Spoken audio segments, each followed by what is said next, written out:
Bonus. Trax. Si la franchise dont nous parlons chaque mois sur les ondes de ce podcast a le droit de se décliner en moult spin-off, alors nous aussi. Bienvenue dans Raconte-moi Star Wars, où aujourd'hui, nous avons l'honneur de recevoir Mehdi El Kanafi et Nicolas Coursier, les fringants fondateurs de Third Edition et accessoirement les éditeurs de mon tout premier livre, Le mythe Star Wars, Disney et l'héritage de George Lucas. Ils vont tout nous dire sur cet ouvrage, mais surtout sur leur amour d'une galaxie lointaine, très lointaine.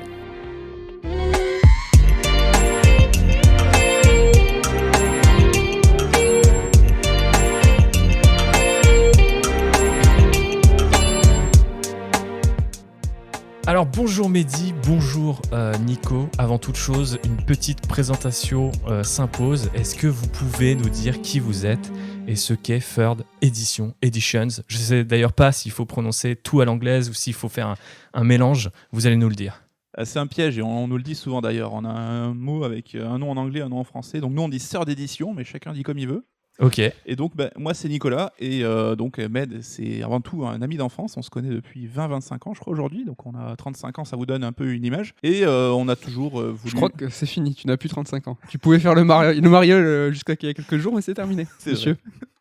Et donc de tout temps en fait on est des passionnés de pop culture et avant tout de jeux vidéo et on a toujours voulu lancer un magazine sur la presse, se lancer dans le grand bain de la presse jeux vidéo. Les circonstances ont fait qu'à l'époque, il y a 10-15 ans, la presse commence à se péter la gueule, donc on s'est dit bon, on va lancer une maison d'édition en faisant des bouquins sur le jeu vidéo, des bouquins d'analyse, donc quelque chose qui n'existait pas trop. Donc ça d'il y a 10 ans. On a lancé une première maison d'édition qui s'appelait Console Syndrome, donc on a sorti plusieurs livres. Et on a été racheté par notre principal concurrent avec qui on a bossé quelques années. Et voilà, là, il y a quasiment 6 ans, on a requitté cette boîte pour monter Third Edition, donc notre maison d'édition à tous les deux. D'où troisième, voilà, le petit jeu de mots. Et l'idée, dès le départ, ça a été un peu d'ouvrir le champ, donc sortir du jeu vidéo only pour s'intéresser un petit peu à la pop culture, donc ciné, séries, manga, animation, musique, etc. Donc on se fixe pas trop de limites. Et voilà, donc on va fêter nos 6 ans et on commence à avoir un petit paquet de bouquins à notre actif. Ok, mais à la base, quelle est votre histoire en tant qu'individu, en tant que nerd, j'ai envie de dire, puisque c'est ce que j'entends entre les lignes. Quelle est notre histoire en tant que nerd ? C'est-à-dire ? C'est ça. Je sais pas, comment vous avez commencé à vous initier à cette de culture populaire ou culture jeux vidéo dans un premier temps, puisque c'est celle qui vous a rassemblé, du coup, j'imagine, ou qui vous a fait vous rencontrer peut-être ? Alors, je vais pas éclater tes questions. Nous, c'est le basket à la base, parce qu'en fait, on se connaît depuis qu'on a 8 ans. On est potes d'enfance, on était voisins. Donc, c'est avec le basket qu'on a commencé à traîner ensemble. Mais on est vraiment devenus potes avec le jeu vidéo. Et donc, c'est vrai que c'était toute l'époque du collège, tout ça. Et c'est le jeu vidéo qui nous a rassemblés. Et la pop culture, ce que tu entends par pop culture, ouais, c'est essentiellement le jeu vidéo. Mais on a toujours été fans. Indiana Jones, Retour vers le futur et évidemment Star Wars depuis toujours. Et si je peux me permettre, cette pop culture, en fait, je pense, le terme nerd ou geek est un peu galvaudé aujourd'hui, dans le sens où tous les mecs de 30-35 ans, on a tous baigné là-dedans, et c'est devenu notre culture perso, en fait. C'est pas tant de la culture pop que de la culture tout court aujourd'hui pour nous. C'est pour ça que c'est dur de mettre un jalon, en fait, de désigner un début à ça, parce que ça a toujours été le cas, en fait. On s'est toujours intéressé à ces univers et à ces mondes-là, quoi. Et du coup, pour Star Wars en particulier, on va peut-être essayer de rentrer dans le vif du sujet et de mettre un début sur cette histoire d'amour ou cette relation-là. Comment vous avez découvert la saga ? Vous vous souvenez un petit peu comment ça s'est passé, chacun de votre côté, peut-être ensemble ? Tu t'en souviens précisément, toi ? Moi, j'ai une petite anecdote. Ouais. Je commence alors, parce que moi, je m'en souviens pas du tout, dans le sens où j'ai connu les premiers épisodes à la télé. Et en fait, il n'y a personne de ma famille ou de mes amis qui m'ont dit tiens, regarde ça, pose-toi dans un canapé, c'est Star Wars, c'est trop bien. C'est que j'ai maté les premiers épisodes à la téloche. Et en fait, le premier qui m'a vraiment marqué, moi, c'est épisode 1, parce qu'en fait, on avait 14-15 ans et on a vécu en fait, la sortie d'un Star Wars au cinéma. Et ça, c'est vraiment super marquant. Mais les premiers, tout ce qui est vraiment tout petit, je m'en souviens pas exactement. Alors moi, je vais raconter ma life 2 secondes, mais aussi loin que je me souviens... C'est pour ça qu'on est là. J'avais une cassette du retour de l'Empire contre-attaque chez moi, tu sais, les cassettes vidéo que tu enregistres quand ça passe à la télé, et mes parents découpaient le programme télé pour foutre l'image sur la jaquette pour qu'on sache ce que c'était. Et donc je pense que j'ai dû le mater plusieurs fois, mais là où vraiment la passion a commencé, ça a été quand ils ont ressorti la trilogie en édition spéciale. C'était en 97, je crois. Et j'étais allé le voir au ciné donc avec ma mère et ma cousine. Avec ma mère, j'allais très très souvent au ciné. C'est elle qui m'a pas mal initié là-dessus, à voir toutes sortes de films. Et c'est là où j'ai pris un peu la trilogie en plein fer. Tu vois, je commençais à avoir l'âge de la capter un petit peu mieux. Et d'avoir vu les 3 épisodes comme ça, j'ai vu le début, le milieu et la fin, là où je pense que je l'avais peut-être jamais fait avant en fait. Et c'est là où j'ai pris ça dans la gueule. Et voilà, dès que le coffret cassette est sorti, je l'ai acheté. Dès que le coffret DVD est sorti, je l'ai acheté. Dès que le coffret Blu-ray est sorti, je l'ai acheté.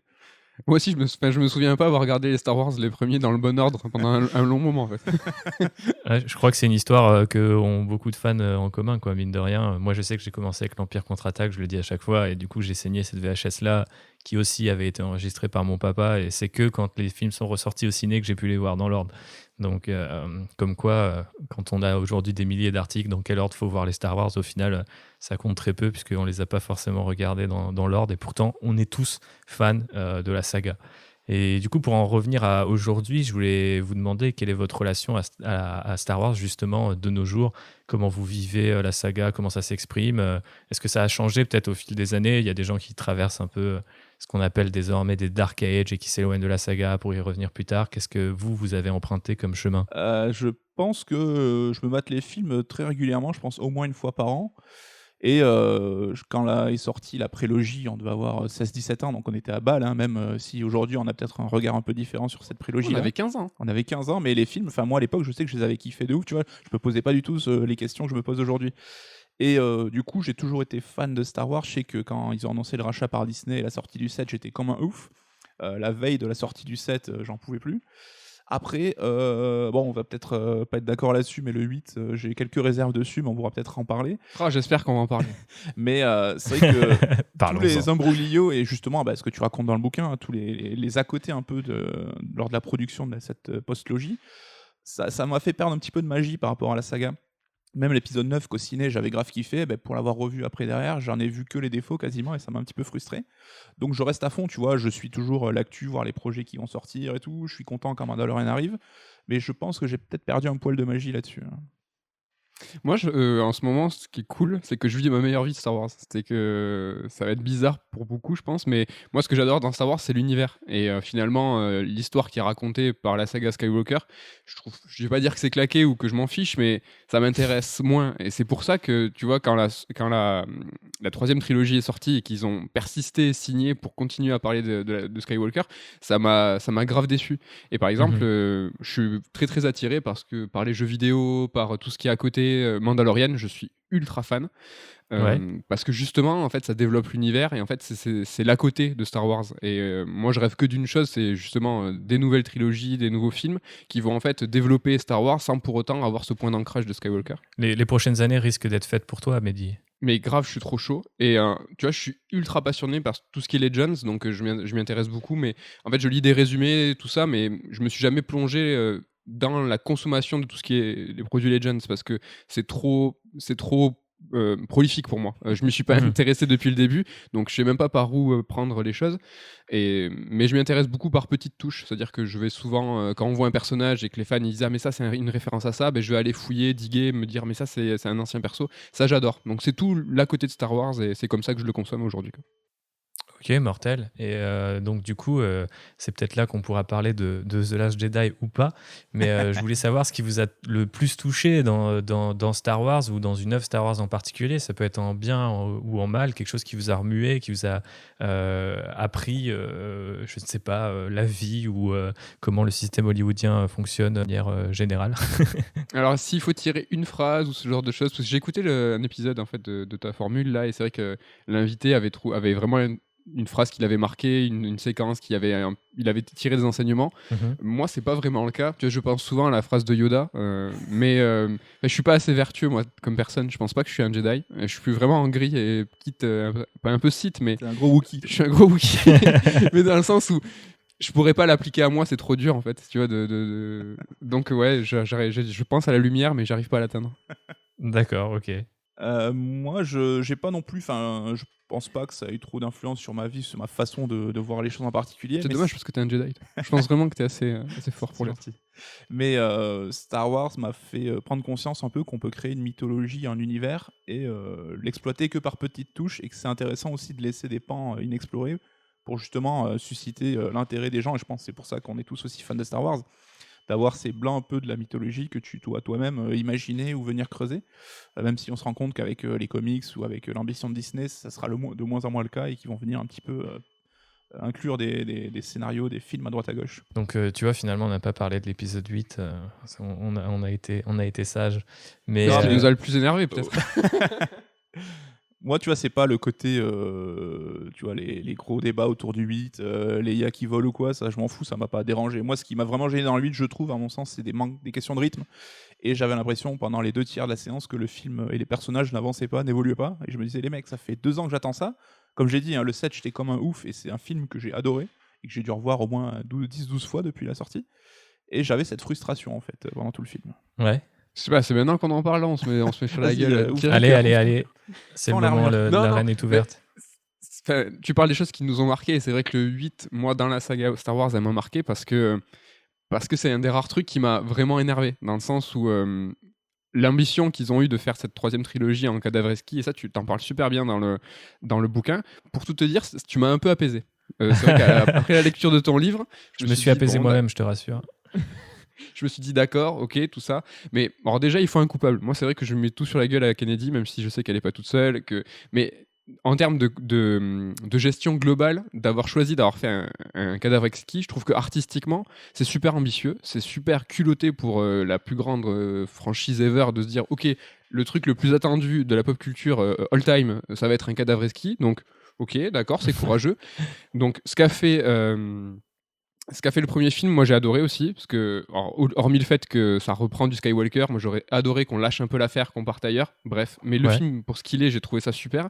Mais ce que fait Rian Johnson derrière, il prend pas, à mon sens, la consigne du cadavre exquis, c'est qu'il a essayé de casser tout ce qu'avait fait le premier film. Et ça, je trouve dommage, parce que dans un cadavre exquis, normalement, c'est que tu ne vois pas ce qui a été fait, tu ne vois pas ce qui a été fait précédemment. C'est ça le principe, c'est que ce qui a été fait précédemment est caché, tu ne le vois pas. Et en fait, c'est à toi de développer ton idée, et c'est une fois l'œuvre finie que tu dévoiles tout, et tout le monde dit « Ah, mais t'avais commencé par ça, ah ouais, moi j'ai poursuivi par ça. » Alors que Rian Johnson, non. En fait, c'est vraiment il a donné une réponse, il a pas fait un cadavre exquis. C'est ça qui m'a... Moi, ça m'a énervé.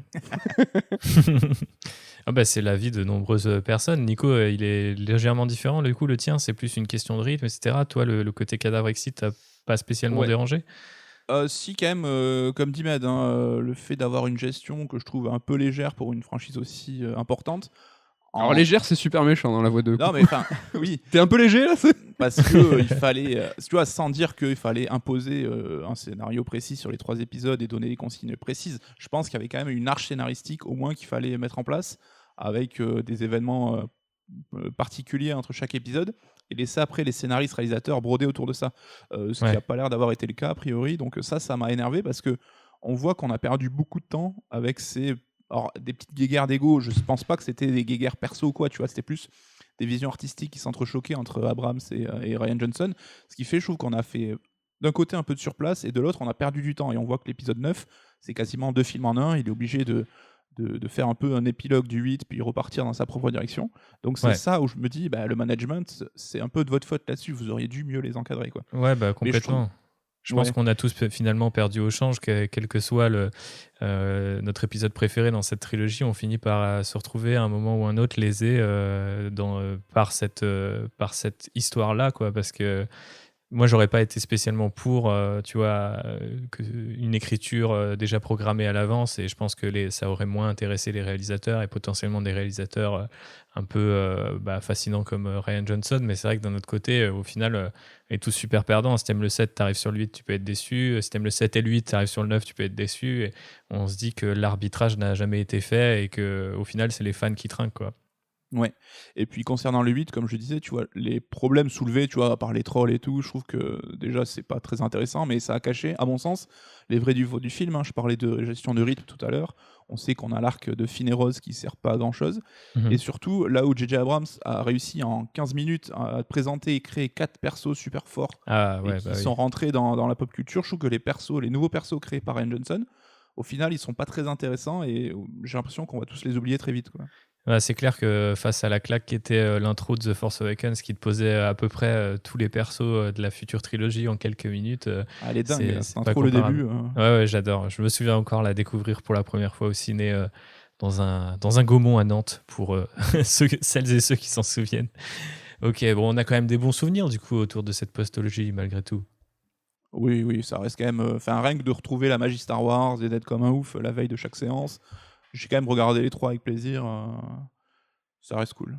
Mais ne serait-ce que les avoir vécus au cinéma, c'est mortel. Enfin, ça, on a des souvenirs hyper marquants. Tout à l'heure, j'ai parlé, nous, de notre découverte de Star Wars ensemble sur épisode 1. C'est vrai que c'est un épisode qui n'est pas spécialement aimé, mais nous, on le garde quelque part dans notre cœur de façon importante parce qu'on l'a découvert au cinéma. C'est le premier Star Wars au ciné. C'est toujours une célébration de voir les cosplays, d'être, tu vois, dans cette ambiance-là, quoi. C'est quand même quelque chose qui est fort, quoi. Tout à fait.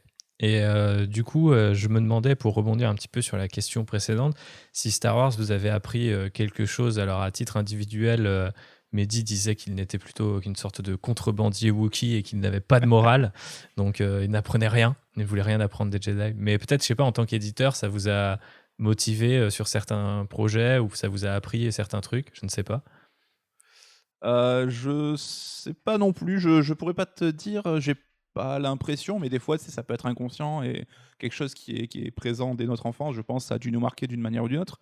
Ouais. Après, oui, ça a renforcé, quoi qu'il en soit, notre attirance pour cette pop culture, pour ces univers-là créés par des mecs un peu fous, et donc avoir envie d'aller explorer ce genre de choses. Peut-être ça nous a rendu curieux finalement, et qu'on sous-estime cet apport-là, quoi.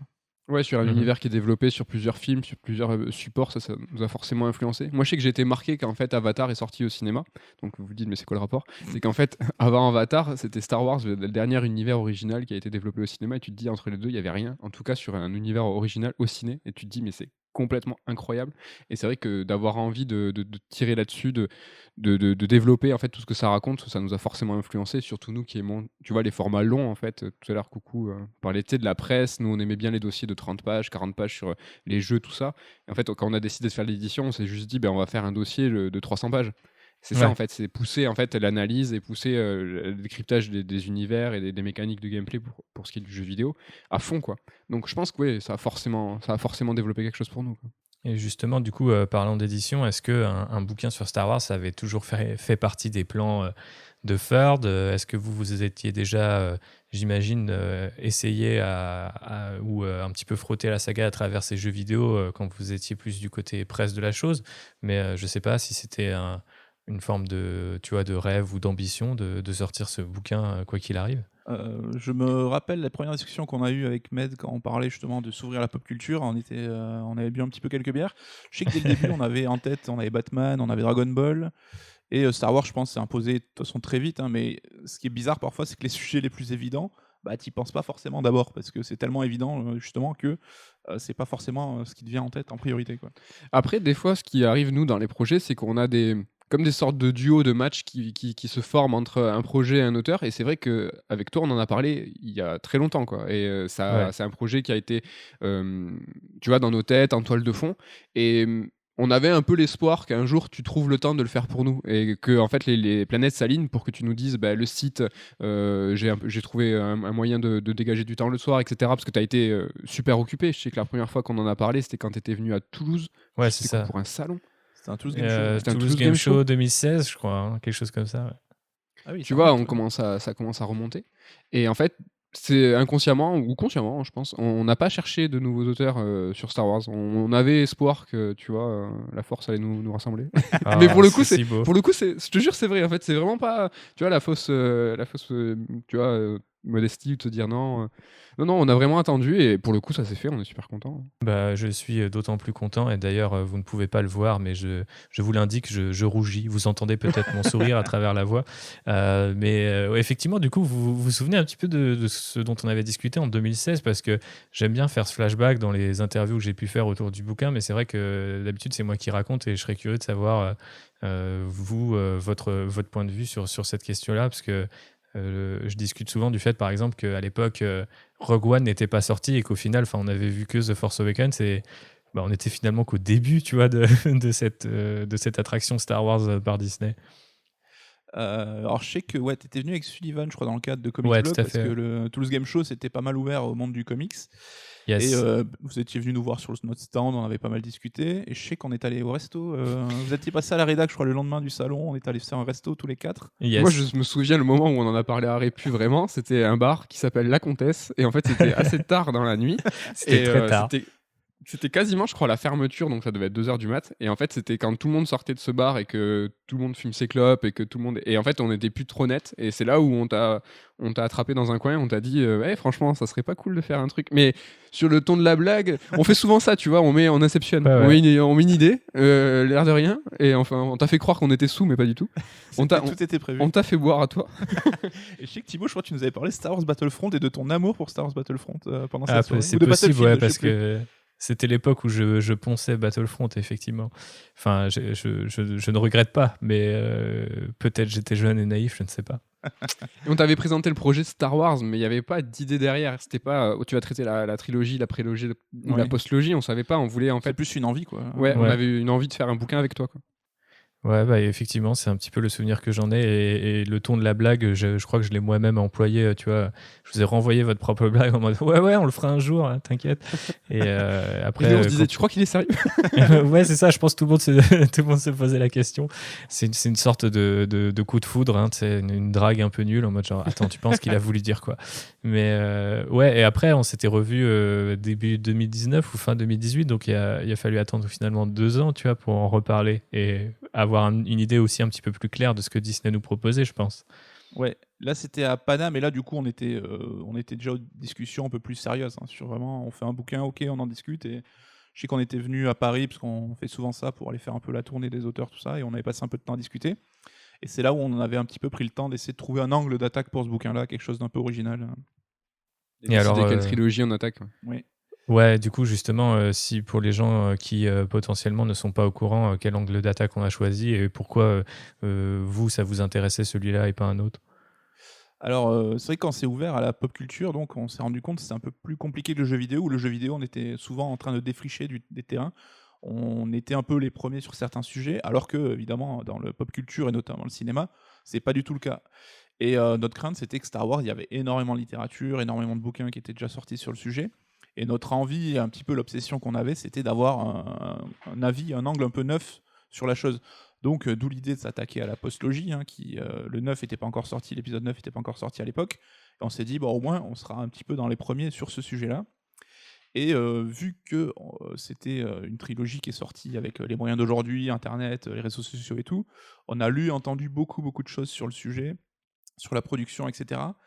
Et donc là aussi, l'idée de l'angle d'attaque, c'était pas seulement d'analyser la trilogie de manière un peu bête et méchante, mais de voir en quoi justement Disney s'était réapproprié l'héritage de George Lucas, donc sur son travail sur la première trilogie, et de voir comment il avait un peu réinterprété à leur sauce, dans quelles conditions ils avaient juste un petit peu plagié ce qui existait déjà, dans quelle mesure ils avaient essayé de pousser un petit peu plus loin les idées de George Lucas, notamment sur ses premières ébauches de post-logie, t'en parles dans le bouquin, et l'envie après de s'émanciper un peu de cet héritage pour créer leur propre Star Wars. Et c'était cette logique qui a servi de fil rouge et qui, je trouve, marche plutôt bien avec la progression de 7, 8, 9. Et on parle aussi, tu parles dans le bouquin aussi des spin-offs, de l'univers un petit peu étendu, de tout ce qu'en a fait Disney. Et cette approche, je trouve, était vraiment intéressante parce qu'on a ce côté très journalistique sur l'analyse des sources, recouper un petit peu les informations. Et aussi ce petit post-mortem de cette première époque Disney, de voir un peu les difficultés qu'ils ont rencontrées et justement les luttes qu'ils ont en interne pour essayer de s'émanciper un peu de ça, quoi. J'aime bien le mot post-mortem, j'aurais aimé l'avoir avant pour expliquer plus facilement et plus pratiquement aux gens ce qu'on avait voulu faire. T'as un truc à rajouter, toi, Mehdi? Il y a peut-être quelque chose qui te tenait particulièrement à cœur dans l'idée de faire ce bouquin? Mais, ouais, carrément, mais ce qui est chouette, c'est que l'idée que j'en avais, c'est que tu l'as vraiment bien appliquée, c'est qu'il y a aussi un point de vue, quoi. C'est que c'est les coulisses de Star Wars, comment en fait tu as recontextualisé cette postlogie, les conséquences du rachat de Disney et en fait ce qu'il en a été et ce qui va en être. Tu essayes de faire des perspectives aussi. Mais il y a aussi du point de vue. Alors tu n'es pas là pour dire ce film je l'aime ou ce film je l'aime pas, mais tu es là pour aussi poser les choses, recontextualiser. Et quand je t'ai dit tout à l'heure que sur le 8, tu m'as apaisé, c'est ça en fait. C'est que tu reprends les informations et tu les remets dans leur contexte en expliquant pourquoi elles ont été prises et par qui elles ont été prises. Et ça, c'est super important, souvent, essentiellement pour l'analyse, quoi. Il faut absolument à chaque fois remettre tout dans le contexte, quoi. Bah, je suis content que tu dises ça parce que c'était très clairement une des ambitions et surtout, on va dire, une croisade un petit peu personnelle. L'avantage aussi de dégager du temps et de ne plus être journaliste ou occupé par un autre boulot dans l'écriture du bouquin, ça a vraiment été d'aller à fond dans la recherche de sources et de recouper un certain nombre d'informations pour libérer, on va dire, un peu comment dirais-je, les différents morceaux de Star Wars qu'on a eu de leur rumeurs et autres fake news par moment. Donc, mine de rien, ça a été un petit travail d'archiviste avant de commencer l'écriture.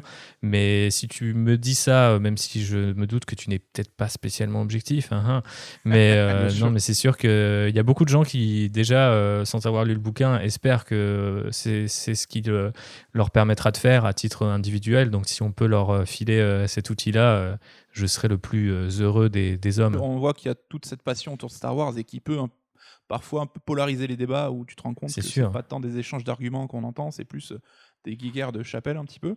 Et avec ce bouquin, au moins, le mec, il va lire le livre, il va dire « Ok, je peux donner mon avis, mais au moins, voilà, j'ai les arguments, je suis au courant de la situation. » Et comme dit Med, ça dépassionne un peu le débat, mais pas dans le sens péjoratif, parce qu'on est là pour la passion. Star Wars, et même nous, sort d'édition, c'est avant tout une histoire de passion. Mais c'est de pouvoir discuter avec les gens, voilà ce que j'ai aimé, voilà ce que j'ai pas aimé, et toujours dans une approche qui soit constructive, quoi. C'est exactement ça. Ça sert, ça va vous servir. C'est une arme, ce livre, pour vos débats enflammés, pour pouvoir fermer la gueule. Quel que soit ton avis, quel que soit ton avis du livre. Tu pourras t'en servir. Non, mais tu vois, comme tu le dis, Nico, pardon, ça dérationalise. Alors, par exemple, sur la postlogie, ceux qui aiment bien le 7, qui aiment pas le 8, mais qui adorent le 9, etc. Et en fait, t'as souvent les guerres de moi je suis pro Johnson, moi je suis pro Abrams et tout. Et en fait, quand tu lis le livre, tu comprends bien que les enjeux, ils sont au-dessus, ils sont supérieurs. Tout ça a été laissé faire par Disney, par Kennedy, etc. Et en fait, c'est important à chaque fois de se dire que en fait, c'est des artistes à qui on a donné les clés. Mais ce qui est important peut-être, c'est pourquoi on leur a filé les clés. Est-ce qu'on leur a filé les clés dans de bonnes conditions? Est-ce qu'on leur a donné le mode d'emploi de ces clés? Ça marche comment, ce vaisseau? C'est ça qui est important de savoir, c'est que ces films, ils sont ce qu'ils sont, mais comment ils ont été faits et pourquoi ils ont été faits, c'est ça qui est peut-être le plus important. Ouais, je pense, et c'est pour ça qu'on a essayé de mêler l'analyse, on va dire, un petit peu artistique à l'enquête plus industrielle, en fait, sur qu'est-ce qui se passe derrière. Et effectivement, je suis content de voir que moi, ça me tenait à cœur de justement essayer de pas forcément d'élever le débat parce que c'est pas le terme, mais comme tu le dis, souvent entre nous, on est sur des enjeux très triviaux à base de moi, mon Luke, il aurait fait ça, alors que toi, ton Luke, il a fait ça, alors qu'au final, Disney, Bob Iger et Kathleen Kennedy, ils sont avec je les imagine avec leur petite tasse de thé, en train de se dire ah putain, les cons, ils ont vraiment rien compris à ce qu'on a essayé de faire, alors que nous, on s'est embrouillé sur des trucs beaucoup plus. Potentiellement avec des enjeux beaucoup plus importants et des risques.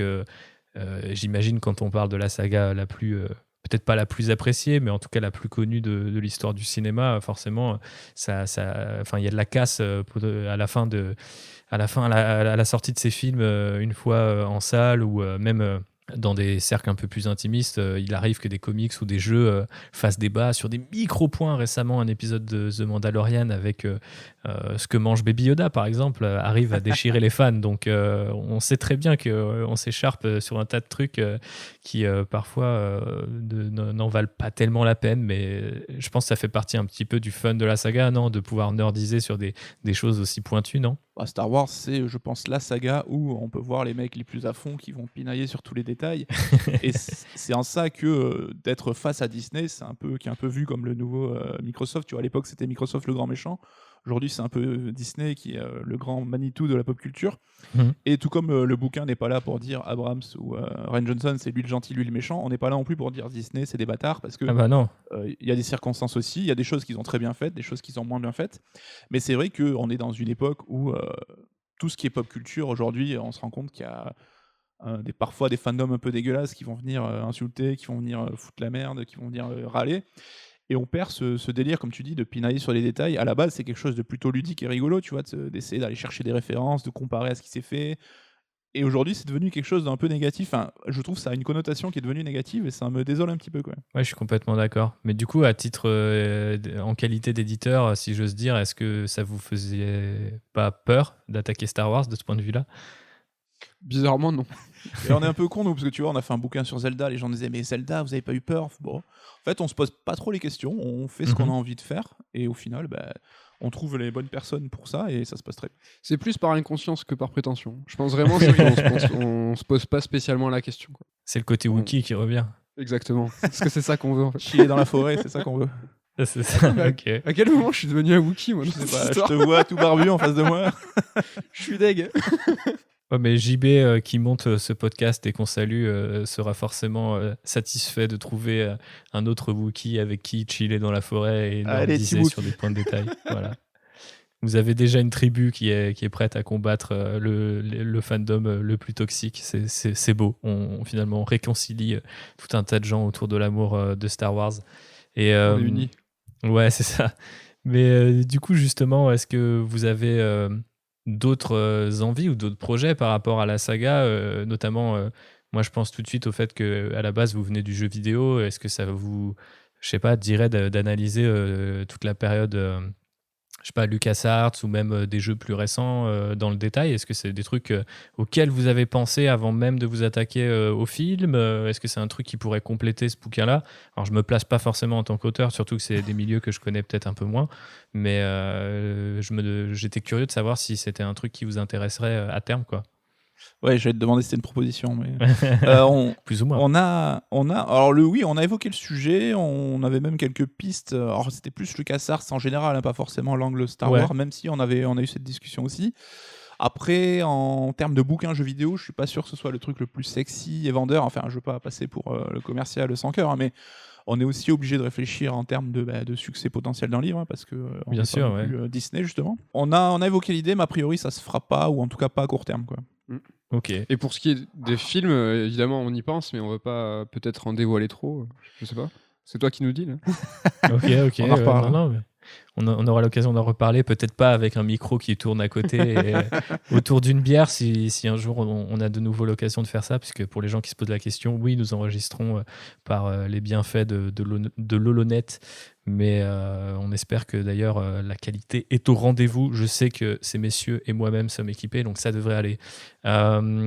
Est-ce qu'on terminerait pas par justement une espèce de petite liste de détails et de nerdisation dont seuls les fans de Star Wars ont le secret, pour mieux vous connaître, Mehdi et Nico, savoir peut-être par exemple quel est votre film préféré de Star Wars, de toute la saga confondue? C'est une question, je sais, difficile, mais on commence par celle-là, comme ça après vous serez chaud pour parler de peut-être votre vaisseau préféré ou votre personnage préféré.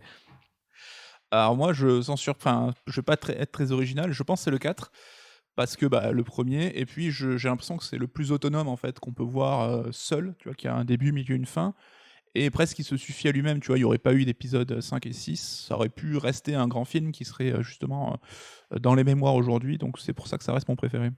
T'imagines une réalité où il y a eu que le 4? Ouais, ça serait ouf. Mais non, c'est le seul film Star Wars. C'est nul. Ça serait encore plus un culte. Je Ça pense. serait Les gens triste. diront, mais t'imagines Dark Vador et tout, je suis sûr il y a des bails chelous. Ah oui, parce qu'on n'aurait pas l'antériorité de ce qui s'est passé, qui il est, pourquoi, comment. Il y aurait plein de trous, encore plus de trous à creuser. Mais ne regarde pas les films. Ne va pas Regardez, voilà, si vous n'avez pas vu Star Wars, regardez que le 4, faites-moi confiance. C'est trop bien. Est-ce que vous avez déjà fait cette expérience avec des gens? En 2015, avec la sortie de The Force Awakens, j'habitais déjà avec ma chérie, et en fait, dans sa promo, il y avait des gens qui n'avaient jamais vu un seul Star Wars, aussi bizarre que ça puisse paraître. Du coup, ils voulaient commencer par les premiers, historiquement parlant, donc ils ont regardé Un Nouvel Espoir, et ils étaient sur le cul, en fait. C'est genre, à la fin de la séance, ils ne comprenaient pas pourquoi Star Wars, c'était un truc aussi massif, en fait. D'après ce premier film, tu vois. Ouais, c'est vrai qu'ils ont vieilli un petit peu. Enfin, quelqu'un en 2020 qui découvre le 4, il voit des mecs en peignoir en train de courir dans des couloirs un peu chelous. Je peux comprendre le truc. Enfin, moi, je sais que perso, j'ai jamais réussi à convaincre des gens de se mettre à Star Wars parce que ceux que je connais qui n'apprécient pas ont tellement un a priori négatif qu'ils n'ont jamais franchi le pas, quoi. Ouais, je pense Ok. que c'est assez compliqué si t'as pas grandi avec, et dans le contexte aussi un petit peu de l'époque, au moins d'être attaché à la première trilogie, à la prélogie. Tu peux peut-être embrasser la série par tout ce qui est spin-off, ou tu vois, Rebels ou Clone Wars si t'es un peu plus jeune, mais être attaché au film, enfin, tu vois, je pense que ça a trop vieilli, quoi. Comme tu dis, les mecs, ils ont des casques de moto, ils ont des peignoirs. On est super blasphème, là, je suis désolé pour. mais tu vois, c'est un peu dur. Moi, j'ai vu vraiment des gens qui, comme toi, auraient pu. Enfin, ils comprenaient pas. Ils ont fait, mais pourquoi vous aimez ça, quoi? C'est ça, pour ça, vous me faites chier depuis 10 ans, là. Bah, c'était un peu leur réaction. Et moi, ce qui m'a marqué aussi, c'est que comment les esprits, ou en tout cas l'analyse que les gens peuvent avoir d'un film, change d'une génération à l'autre. C'est-à-dire que c'est des gens qui ont grandi avec d'autres franchises. Du coup, par exemple, ils étaient là en mode, mais attends, l'Empire, comment ça marche? C'est qui les Stormtroopers? Pourquoi on voit pas leur visage? Et tu vois, genre, il y a énormément de contextualisation qui n'est pas faite, tu vois, au final, dans Star Wars, et t'arrives directement dans l'action. Bon, ok, t'as le titre, et le texte défilant jaune au début du film, mais c'est à peu près tout, quoi. Et du coup, je me disais, ah ouais, en fait, il y a des gens qui ont été biberonnés à des franchises qui expliquent tout. Alors que Star Wars, à l'origine, même si maintenant, comme tu le suggérais, Nico, on explique de plus en plus de choses, bah à la base, tu te démerdes avec tes 3 mecs en armure de plastique blanche et tes pilotes à moustache, et voilà, ils vont dégommer une étoile noire et te posent pas trop de questions, quoi. Ouais, mais c'est marrant parce que Star Wars, il y a quand même ce côté universel, hein, enfin l'inspiration de Bah mythes, ouais. la mythologie comparée et tout. Et bah, tu vois, le grand mec avec son costume noir, il a une tête de méchant, donc inconsciemment, le gentil héros blond avec son petit peignoir blanc, bah, c'est petit gentil. fermier, là. J'ai l'impression qu'il y a quand même quelque chose d'assez naturel là-dedans, quoi. Faut croire, mais peut-être que ça ne plaît pas à tout le monde, contrairement à ce qu'on peut penser. C'est bon de le rappeler aussi dans ce genre de podcast, parce que c'est vrai qu'on a tendance, nous, à rentrer effectivement dans les plus deep des deep cuts. Mais je redonne la parole à Mehdi pour son film préféré. Bah, je vais pas être original non plus. Je parlerai du 4, et pour toutes les raisons que Nico a annoncé tout à l'heure. Peut-être un petit big up au premier, parce que voilà, il est important dans le sens où c'est le premier qu'on a vu au ciné. Il y a la course de pod, moi c'est un truc qui me marque de ouf. Dans tout le film, il se passe pas grand chose en fait. Et non, mais tu vois, c'est un Non, truc. c'est vrai. Il y a des personnages qui sont intéressants, et puis c'était aussi, tu vois, le retour de Lucas qui a aussi, tu vois, tenté quelque chose quand il a dit ok, je vais partir dans le délire des médicloriens et je vais vous expliquer la force, tout ça. Alors du coup maintenant on lui chie dessus, tu vois, mais il avait aussi cette ambition de dire j'ai fait ma trilogie, je reviens avec une nouvelle proposition quelque part. Il a pas essayé de refaire un peu la même chose, et c'était un peu Les médicloriens. les médicloriens. Tu vois, moi je suis dégoûté que ça soit pas rentré dans tu vois, dans l'histoire, ça aurait été classe. Moi, je suis fait de médicloriens. Ouais, au final, c'est canon, t'es pas un Wookiee, ou alors t'es un Wookiee qui est sensible à la force. Je sais pas si t'as vu Clone Wars, mais il y a un petit Wookiee qui est un apprenti Jedi qui est plutôt stylé et tout. Il a un joli sabre laser en bois, donc ça se trouve, bois. c'est ton âme sœur. Sérieux? Moi, je veux un sabre laser en Il n'y a bois. pas des bolas aussi? Des bolas laser? Non, mais c'est pas des hippies, les Wookiees, attention. Je dis Attends, n'importe quoi. T'as vu l'épisode 3, t'as vu quand même qu'ils ont eu des villes dans des arbres et des catamarans C'est qui vrai. volent. Ça a l'air globalement assez stylé, Kashyyyk. Guérilla urbaine un peu, ouais. Non, franchement, ils sont stylés. C'est pas des hippies du tout, ça n'a rien à voir. C'est des rebelles, c'est pas pareil. Enfin, c'est des rebelles, pas dans le même sens du terme de Star Wars, tu vois. On peut pas utiliser tous les mots. en Ouais, fait. ouais, C'est un ça, vocabulaire ouais, très et spécifique. ils nous privent de mots en plus généralement très, on va dire très communs, quoi. C'est un petit peu le problème. Est-ce que, on veut qu'on parlait des Wookiees, est-ce qu'il y a un endroit ou un truc comme ça que vous aimez beaucoup dans Star Wars, une planète, un lieu que vous aimeriez visiter si un jour c'était possible? Alors j'avoue, en termes de pur tourisme, j'irais sur Naboo. Parce Ah que ouais. je trouve ça super stylé, l'esthétique et tout, c'est super classe. Ils ont des gondoles du futur et tout. Et puis il y a l'air d'avoir des coins bien cool pour passer le temps tranquille. C'est le côté sudiste qui parle peut-être là. Ouais, c'est ça, ça se rapproche un peu. Ça ressemble à Toulouse en fait. Naboo. Si vous êtes jamais allé à Toulouse, ça ressemble à Naboo. J'imagine Toulouse maintenant écrit avec 2 O, tu sais, comme Naboo. Voilà. Je pense qu'on peut rebaptiser la ville comme ça.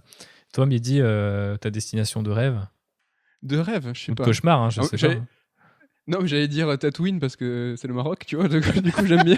Du coup, je trouve ça stylé. En plus, tu vois, il y revient dans Mandalorian, et ça, c'est trop bien. J'ai trouvé ça super stylé. Et puis, c'est quelque chose qui est tellement important dans la mythologie Star Wars que ouais, je dirais Tatooine. Ok, t'es pas un mec chiant, hein, un Wookiee dans le sable et tout, Les ça va bases. pas être facile, mais il y a un mec qui Non, mais tu peux créer un truc. Déjà, un Wookiee dans le sable avec un sabre en bois, là. On a un nouvel épisode, là. Voilà, un pitch pour c'est Disney. ça. Bah complètement, hein. Je pense qu'on va continuer à le poursuivre parce que ça me fait beaucoup trop rire. Mais ouais, justement, est-ce que quels seraient un peu vos ailiers, vos copains dans votre groupe de personnages? Vous mettrez qui autour de vous? Parce que on a tous un petit peu nos favoris, plus ou moins récents. Moi, je sais que j'étais ravi avec cette nouvelle trilogie, par exemple, d'enfin avoir un pilote rebelle de premier plan, Poe Dameron. Mais je sais pas, peut-être que vous avez des chouchous qui soient des seconds, voire des tierces couteaux ou des personnages de premier plan. Alors, je vais être gros footix 101, mais moi j'avoue, un nouveau film avec beaucoup de Jedi, ça me ferait kiffer. Alors, on les a vus dans la prélogie, évidemment, mais c'était pas les Jedi que je kiffais dans la prélogie, tu vois, c'était des mecs C'est quoi en train les de faire Jedi leur que tu conseil, kiffais? tous assis, en train de faire, enfin, de pas faire grand chose, quoi. Mais c'est ça les Jedi. C'est des mecs qui sont autour d'une table et qui. Ah, mais plus, tu vois, la création de l'ordre, un peu, tu vois, des Jedi un peu plus rock'n'roll, quoi. Plus chevalier? Ouais, c'est ça, un peu le côté, ouais, carrément, un peu de, tu vois, table ronde, Arthur, tu vois, un peu avoir une sorte de. Les premiers Jedi qui s'assemblent en une sorte de guilde et tout. Attends, mais c'est la prélogie ça. Non, mais la prélogie, c'est un peu la Son- fin du lustre des Jedi. Et tu vois, les mecs, ils se font. Il y a Ah, ils Palpatine sont qui est en sous leur douce. nez, ils le voient même pas. Ils ont une attitude un peu hostile envers Anakin et tout. Enfin, j'ai pas trop kiffé la vision qu'on a des Jedi dans la prélogie. Enfin, c'était volontaire, évidemment, de la part de Lucas, mais ils m'ont pas fait rêver, quoi. Jedi administratif en fait. Ça, Ouais, c'est- c'était un peu les Jedi fonctionnaires, tu vois, en mode ah putain, c'est la guerre, ouais, vas-y, tranquille, quoi. Enfin, Ouais, c'est chiant de commander des armées de clones. Ouais, mais ouais, bon, on va faire la guerre, s'il En faut fait, le tu faire. voudrais qu'ils aillent au charbon, toi. ouais, un peu plus héroïque, tu vois, et moins le côté, tu sais, vertueux. Enfin, le Jedi gris m'intéresse plus que le Jedi. Ah non, faut pas aimer les gens parce que pourquoi faut pas aimer les gens, mec? T'es un Jedi, tu dois censé kiffer les gens. Enfin, Hmm. Ouais, mais C'est du coup, un intéressant ce Jedi que tu gris, dis. c'est plus des Jedi. ça, je laisse ça aux spécialistes. Ah ouais, ouais. Et c'est vrai que c'est un long débat. Je me souviens que à l'époque où il était encore sur Twitter, c'est Pablo Hidalgo, qui est un membre du story group de Lucasfilm, qui disait que il y a pas, ça n'existe pas les Jedi gris et qu'un Jedi gris, en fait, c'est déjà plus un Jedi. Mais après, je trouve que le terme est plutôt bien trouvé et souvent sert un peu de mot valise pour décrire des Jedi qui, peut-être comme Rey ou Ahsoka, ou même Luke, d'une certaine manière, reconnaissent qu'il y a pas mal de choses à changer du côté de l'ordre et il y a peut-être une réforme à faire, quoi. Ouais, que la vie, enfin, c'est plus compliqué que ça. J'ai l'impression de parler comme OSS. Là, dis donc, la vie, les jeunes, c'est plus compliqué que ça. Déjà, tu as le coiffeur, toi. Mais il y a moins. Ouais, c'est pas aussi binaire, quoi. Et c'est vrai que d'avoir des mecs un peu binaires comme ça, ça me gêne un petit peu toujours. Ouais, je sais Ouais. pas, c'est un peu la base. Attends, c'est juste des Jedi qui ont commencé à drifter en fait, des gris. C'est ils filent vers le. Ouais, mais la prélogie, c'est vraiment fin de règne, tu vois. C'est un peu la décadence de Rome, quoi. C'est la République qui s'est endormie, qui sert plus à grand chose, qui est plus respectée. C'est plus très intéressant, je trouve. Putain, j'ai envie de faire une digression, mais ça a absolument rien à voir. Parce que Vas-y. dans les genres des mecs, tu sais, qui ont les trucs devant les nez, devant le nez, qui voient rien, tu sais, dans les chevaliers de Zodiac, t'as le chevalier de la Vierge. En fait, c'est le plus fort, mais il voit que dalle. En fait, c'est un peu ça. Et comme coucou, et voilà. Il adore le chevalier de la Vierge, il est vierge, donc c'est ça que. Je m'en servirai plus tard dans un autre débat en disant alors, je croyais que t'aimais pas les gens qui étaient dans leur nez.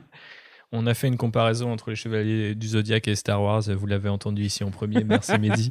C'est la sagesse incarnée qui vous parle depuis Tatooine avec son sabre laser en bois. Non, mais maintenant, je vais être obligé de dire Chewbacca, tu vois. Le meilleur allié, tu vois. Est-ce que déjà, c'est pas le plus fort? Il a une arbalète de ouf. Il a toujours des feuilles à rouler dans son petit truc autour de la Non, table. mais ça, il faut que tu censures Thibaut, là. Il est en train de comparer les Wookiees à des hippies. Ah, il vit dans les arbres, à un moment. Attends, mais tout le monde vit dans les arbres. Les Ewoks, c'est vrai aussi, les Ewoks, ils vivent dans les arbres. T'aimes bien les Ewoks? J'aime bien les Ewoks. C'est plutôt Franchement, ils sont Team très- Ewok ou Team Wookiee, du coup, c'est ça la question. Non, mais il n'y a pas match. Y a Les pas match. Ewoks, ils servent à rien. Les Ewoks sont trop mignons. Ils Ils ont de gagnent la bonne guerre, zik. quand même, Ils gagnent la guerre de en quoi jetant des cailloux. Eh ben, attends, c'est eux les rois des hippies, en fait. Je suis désolé. Métaphore de l'intifada, peut-être, je ne sais pas. Ouais, complètement. Mais du coup, ouais, effectivement, faudra décider dans quel peuple qui vit dans les arbres et nos auditeurs et auditrices auront envie de passer leurs vacances. Voilà, choisissez C'est bien, Team j'ai- Ewok, Team J'ai créé une réputation à Med alors que je l'ai jamais appelé Wookie de ma vie ou quoi, ça y est.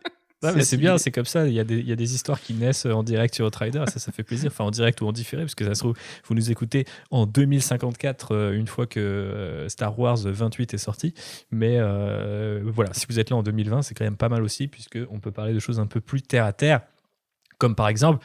Quel est votre vaisseau préféré, messieurs? J'ai envie de vous poser cette question parce que c'est souvent le débat qui anime, moi personnellement, mes débats en famille.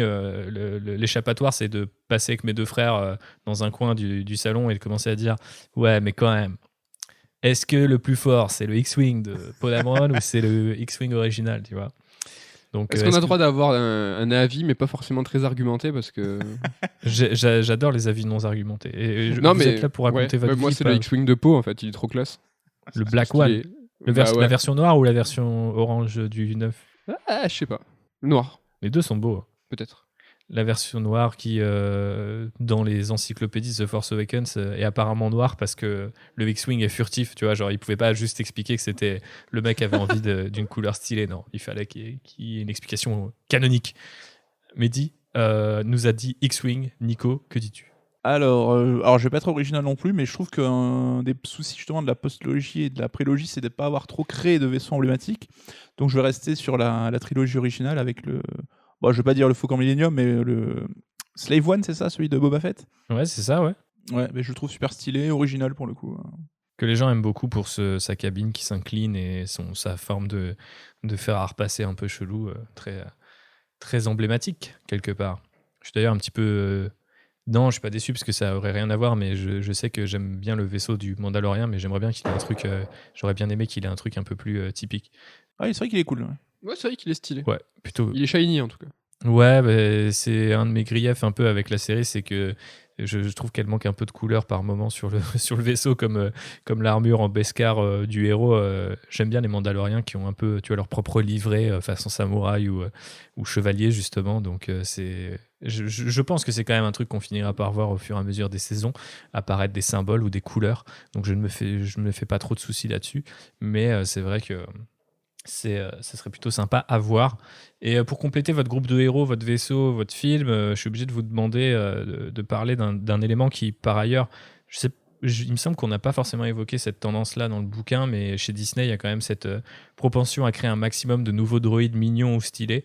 Et du coup, je me demandais si vous aviez un préféré. Ah ouais, moi oui. Vas-y. Je sais pas le nom, je suis désolé, les fans vont me tuer, mais c'est celui de Rogue One. C'est K2SO. Ah ouais, moi c'est lui mon préféré. Je le trouve trop cool. Il fait pas exprès, mais il est hyper drôle. Moi j'adore, vraiment, c'est mon préféré. C'est la nonchalance du perso qui te parle. Ouais, puis il est super. En fait, il est méchant, mais il veut pas. En fait, il fait pas exprès. C'est juste qu'il est sans filtre et il dit de façon rationnelle que le plan il va foirer, mais il veut pas être pessimiste en fait.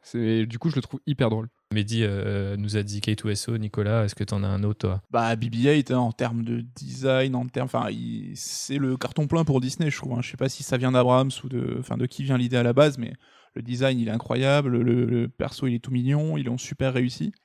Et tu vois, j'adorais R2D2, mais il a réussi à donner un coup de vieux à R2D2, tu vois, dans la postlogie, je trouve. Ah ouais, à ce point.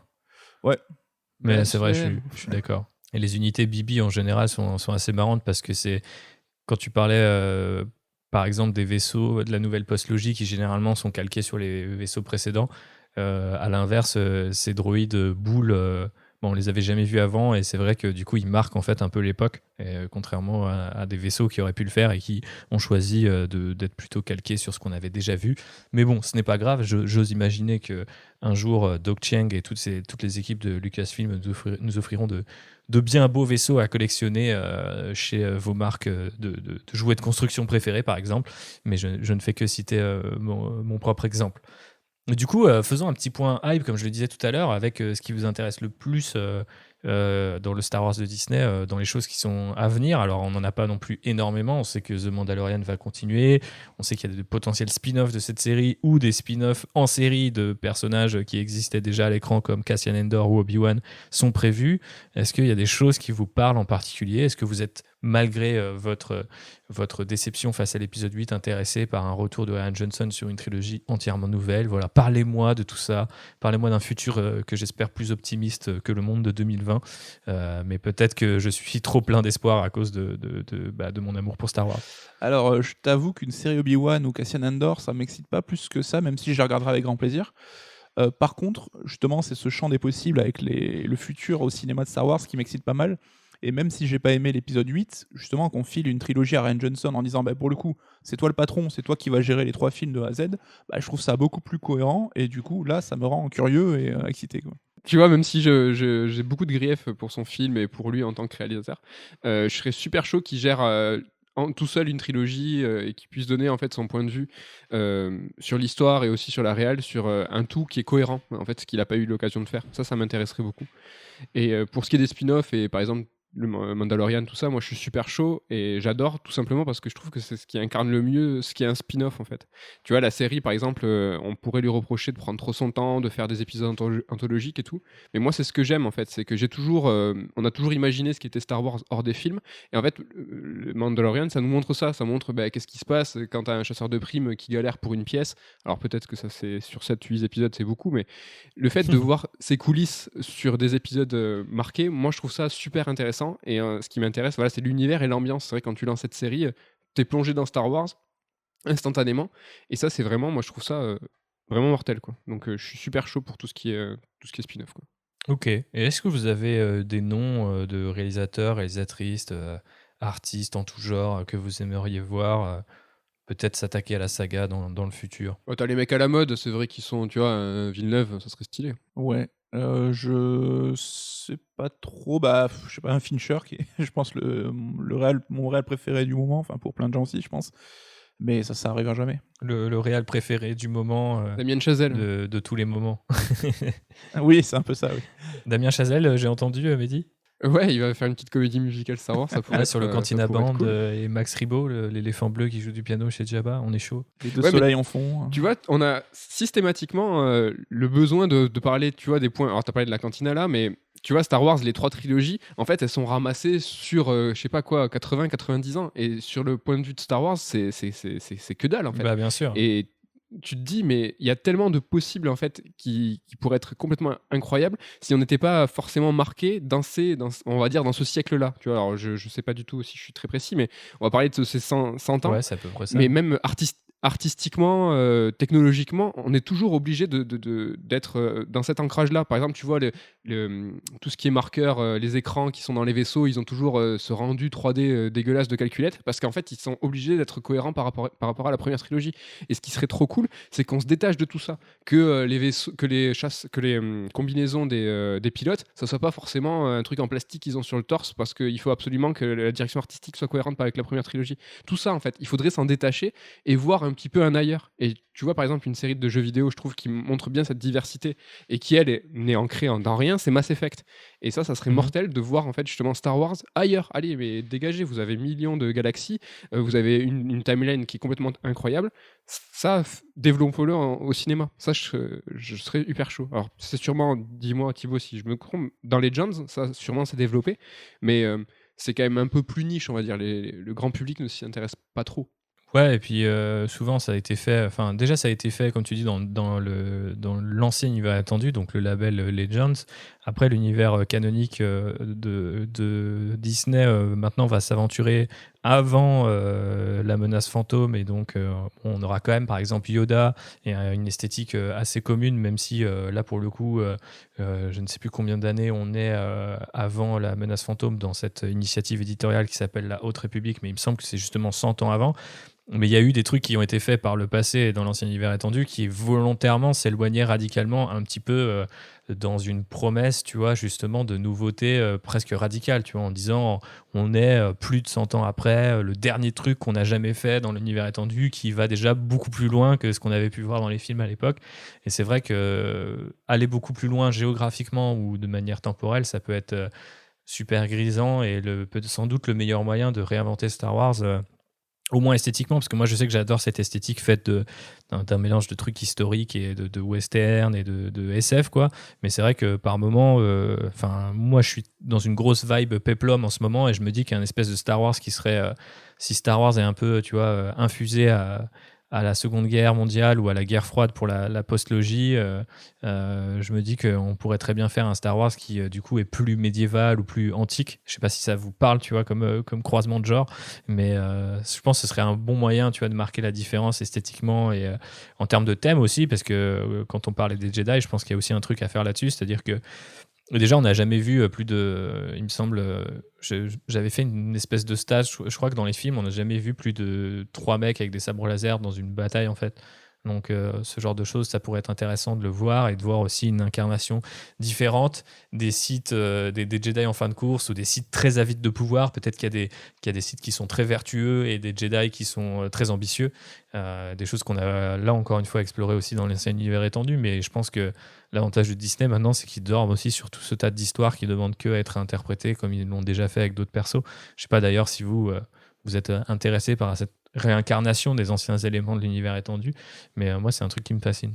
Ouais, moi ça me motiverait, mais il faut essayer de voir les bienfaits de ce rachat par Disney, c'est qu'en fait ils ont les moyens. Et en fait, ce qui a été fait avant avec des comics ou des choses qui sont plus facilement, on peut les produire de façon plus facile. Là, on peut avoir espoir d'avoir des films, tu vois, AAA, gros budget, 250 millions, 300 millions, qui sont sur des choses un peu plus niches. Et ce qui est intéressant avec Disney, par exemple, là sur le MCU actuellement, dans les prochaines phases, c'est qu'ils vont faire un mélange des genres. Tu parlais de médiéval, tu parlais de guerre. Ce qui serait mortel, c'est de voir, je sais pas, un Star Wars polar, un Star Wars film d'horreur, mais avec les moyens qui vont derrière, tu vois. Là, développer des sites dans un film d'horreur, ça serait ouf. Et là, avec le MCU, ils sont en train de prendre un petit peu cette direction avec des genres très marqués, mais une continuité au niveau du scénario. Star Wars pourrait aussi prendre cette direction, et ça pourrait être très très cool quand même. Ok, justement, je voulais terminer sur une question qui est un petit peu trollesque, mais imaginons qu'après Third Edition, on arrive sur une quatrième aventure entrepreneuriale qui serait celle de racheter Disney. Pourquoi pas? Et donc, vous êtes aux commandes de Star Wars, Nico, Mehdi. Ça y est, j'ai dit Miko. Donc voilà, vous n'êtes plus qu'une Nous seule. sommes qu'une entité. Voilà, vous êtes une seule entité aux commandes de la saga. Qu'est-ce que vous faites? Est-ce que justement, pour revenir un petit peu sur ce que tu disais, Mehdi, tu t'inspires du modèle MCU? Est-ce que tu proposes un autre modèle? Est-ce que tu invites tel ou tel genre d'artiste? Est-ce que tu t'éclates le modèle trilogie ou est-ce que tu restes là-dessus? Dites-moi ce qui vous ferait kiffer en tant que big boss, Bob Iger, godlike de Star Wars. Mais tu vois, parler du modèle MCU, je pense que ça pourrait être pris de façon super péjorative parce qu'aujourd'hui, le modèle MCU, c'est le film hollywoodien pré-mâché, préconçu, qui fait du mal, tu vois, entre guillemets, au vrai cinéma. Alors qu'il y a des choses qui peuvent être en tirées qui sont bénéfiques, tu vois. C'est faire des films variés, diversifiés, avec les moyens. Après, si derrière tu mets des super réals, on parlait tout à l'heure, tu mets Chazelle ou Villeneuve, pas forcément dans des trilogies, dans des one-shots. Tu peux avoir. Ce qui est cool avec Disney, c'est que tu peux avoir la thune avec des gros réals. Ça serait quand même intéressant. Et pas forcément voir le mal là-dedans.